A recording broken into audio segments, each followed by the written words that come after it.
Assalamualaikum warahmatullahi wabarakatuh. Kembali lagi kepada pembelajaran fikih kelas 7.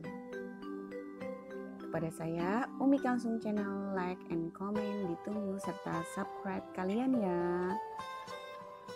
Sebelum kita melanjuti pembelajaran, mari sama-sama kalian ketahui apa sih pembelajaran fikih untuk tingkat madrasah sanawiyah. Mata pelajaran fikih di Madrasah Sanawiyah merupakan salah satu mata pelajaran pendidikan agama Islam yang menekankan pada pemahaman yang benar mengenai ketentuan hukum dalam Islam serta kemampuan cara melaksanakan ibadah dan bermuamalah yang benar dan baik dalam kehidupan sehari-hari.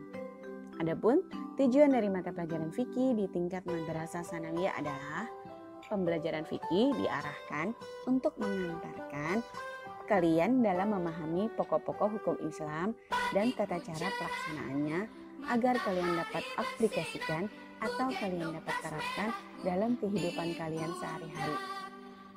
Sehingga kalian menjadi muslim yang selalu taat dalam menjalankan syariat Islam secara kafah atau secara sempurna. Ya, di pembahasan pertama kalian kelas 7, kalian akan membahas mengenai menjaga kelangsungan hidup manusia dan lingkungan melalui pengenalan alat-alat bersuci. Mari sama-sama kita mulai pembelajaran kita dengan mengucapkan basmalah. Bismillahirrahmanirrahim. Ya, kalian perlu tahu juga ya kompetensi inti dari mata pelajaran fikih kita kali ini. KI pertama, menerima dan menjalankan ajaran agama yang dianut.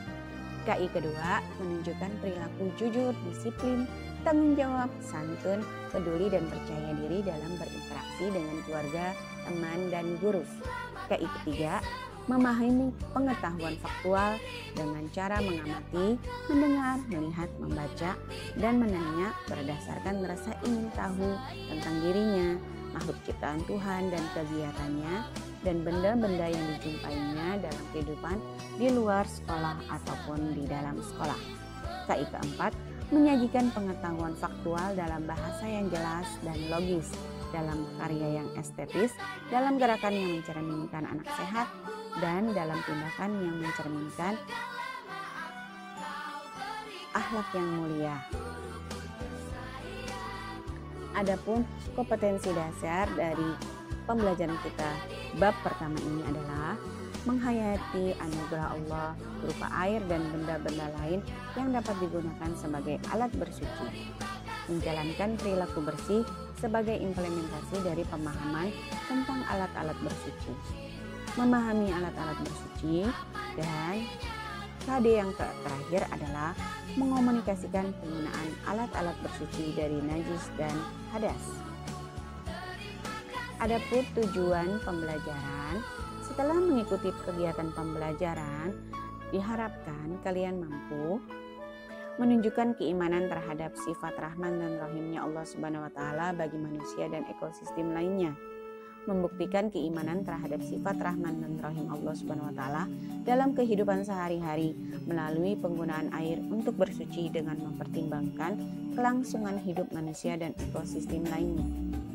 Meyakini prinsip tawazun dan tatawur wal ibtikar sebagai ajaran Islam yang membentuk kesalehan individual dan kesalehan sosial dalam pemanfaatan air sebagai alat bersuci.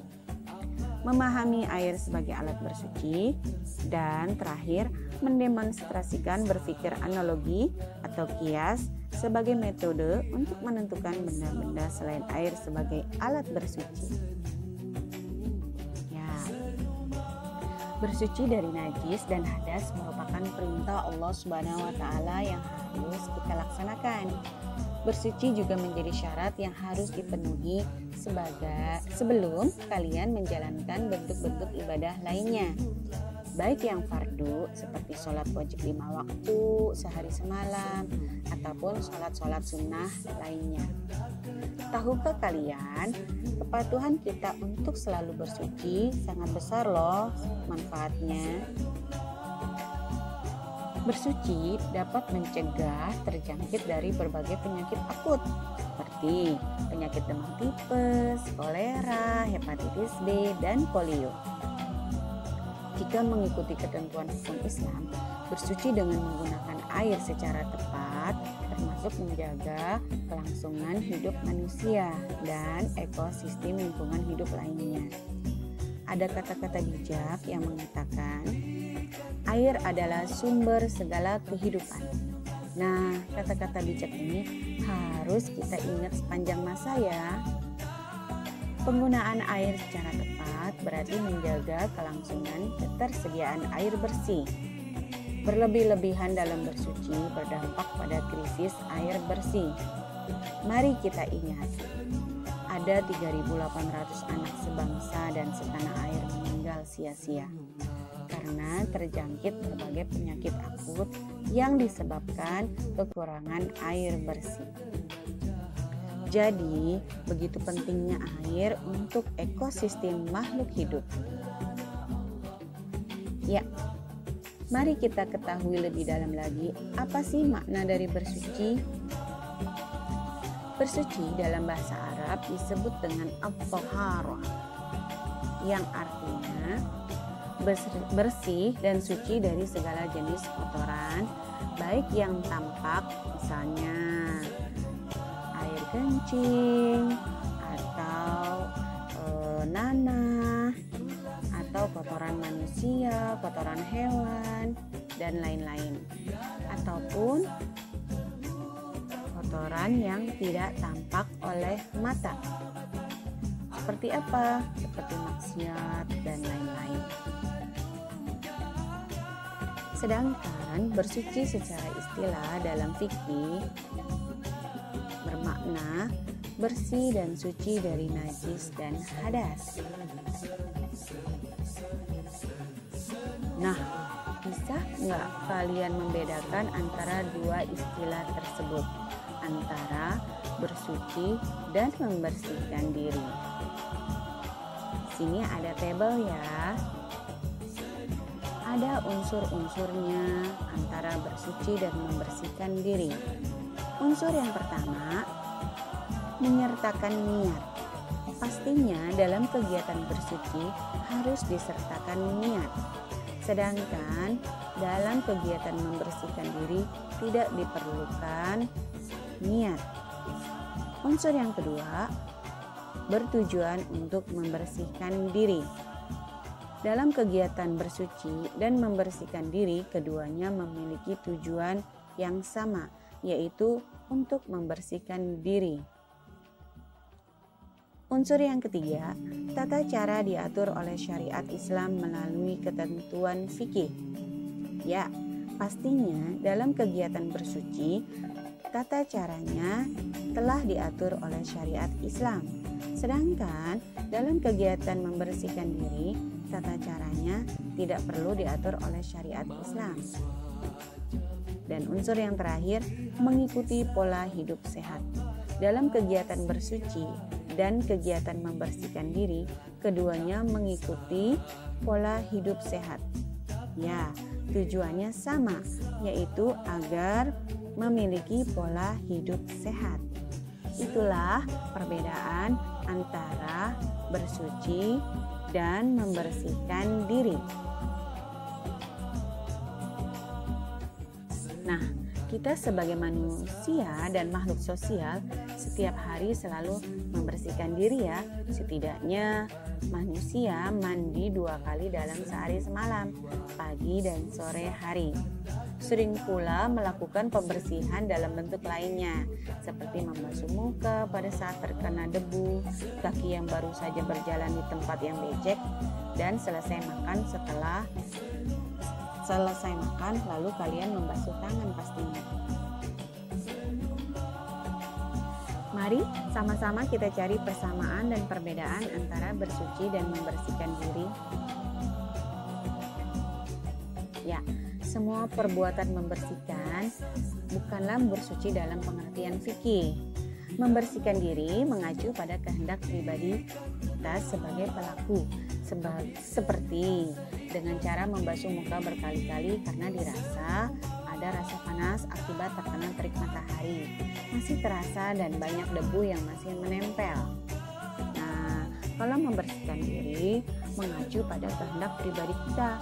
Kalau sekiranya di badan kita terdapat banyak kotoran, nah pastinya kita ingin untuk membersihkan tubuh kita dari kotoran-kotoran tersebut.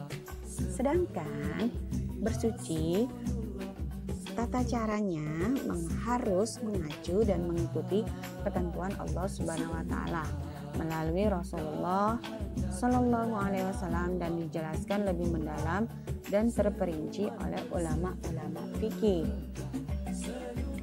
Nah, pasti bisa difahami ya, kalau bersuci harus mengikuti tata cara yang telah ditentukan oleh Allah Subhanahu wa taala. Misalnya, kalian ingin melakukan sholat. Sebelum kalian melakukan sholat, maka kalian harus berwudu terlebih dahulu. Nah, sebelum berwudu, kalian juga sepertinya ingin buang air kecil. Bagaimana ya? Nah, setelah kalian buang air kecil, pastinya kalian harus beristinja atau membersihkan kemaluan kalian atas apa yang telah kalian keluarkan. Nah, setelah kalian membersihkan atau kalian beristinja, lalu kalian wudhu yang benar, lalu kalian sholat. Itulah yang betul. Namun jika kalian telah membuang air kecil namun kalian tidak beristinja, lalu kalian berwudhu, wudhunya tidak berurutan atau tidak tertib, maka sholatnya pun tidak akan diterima atau tidak sah. Jadi bersuci itu harus mengacu dan mengikuti ketentuan Allah Subhanahu wa taala. Sedangkan membersihkan diri tidak mengacu pada hal tersebut. Namun hanya mengacu pada kehendak pribadi kita sebagai pelaku. Bisa dipahami ya? Adapun tujuan membersihkan diri dan bersuci juga berbeda loh. Membersihkan diri untuk membersihkan kotoran yang melekat dan mengikuti pola hidup sehat. Sedangkan bersuci bertujuan agar ibadah yang dilakukan diterima oleh Allah Subhanahu wa taala, seperti ibadah sholat yang tidak akan diterima jika pelakunya tidak dalam keadaan suci. Meskipun demikian, tanpa menjadi tujuan bersuci dengan sendirinya juga akan mengantarkan kalian bersih dari kotoran dan berpola hidup sehat. Jadi kesimpulannya adalah bersuci sudah pasti menyertakan perbuatan membersihkan diri. Tetapi membersihkan diri belum tentu termasuk bagian dari bersuci. Sudah bisa difahami? Orang yang sudah bersuci pasti sudah bersih. Tetapi orang yang sudah membersihkan diri belum tentu dia bersuci. Itu kesimpulannya. Dasar hukum bersuci. Ayo kita baca, cermati dan seksama dan temukan persamaan dan perbedaan dari ayat-ayat yang akan kita baca kali ini. Ya, Allah Subhanahu wa taala berfirman dalam Al-Qur'an surah Al-Baqarah ayat 222 yang berbunyi, A'udzubillahi minasyaitonirrajim. Bismillahirrahmanirrahim. Innallaha yuhibbut tawwabina wa yuhibbul mutatahhirin. Yang artinya, sesungguhnya Allah menyukai orang-orang yang bertaubat dan menyukai orang-orang yang mensucikan diri. Di surat lain Allah juga berfirman dalam Al-Quran surat At-Taubah ayat 108. Rijalun yuhibbuna ayyatatahharu wallahu yuhibbul mutahhirin. Di dalamnya terdapat orang-orang yang ingin membersihkan diri. Allah mencintai orang-orang yang mensucikan diri atau orang-orang yang bersih. Nah, kedua ayat tersebut di atas memiliki kesamaan kandungan yang sangat erat dalam kegiatan bersuci. Kesamaannya adalah Allah Subhanahu wa taala menyukai orang-orang yang membiasakan dan selalu membersihkan diri dengan bersuci, baik suci badan, pakaian yang melekat pada tubuh, dan lingkungan sekitarnya.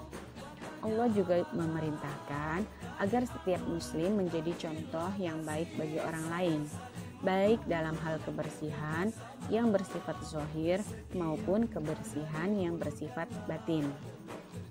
Nah, kita sudah menemukan kesamaan kandungan dari dua ayat tersebut di atas, yaitu Allah sangat menyukai orang-orang yang bersuci atau orang-orang yang membersihkan diri.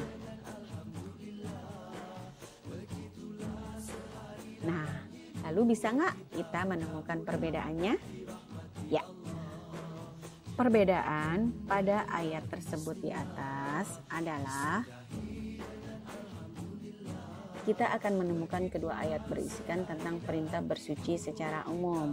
Namun, pada ayat yang kedua juga menggambarkan fitrah atau karakter khas manusia yang sebetulnya memiliki naluri untuk selalu membersihkan diri melalui bersuci.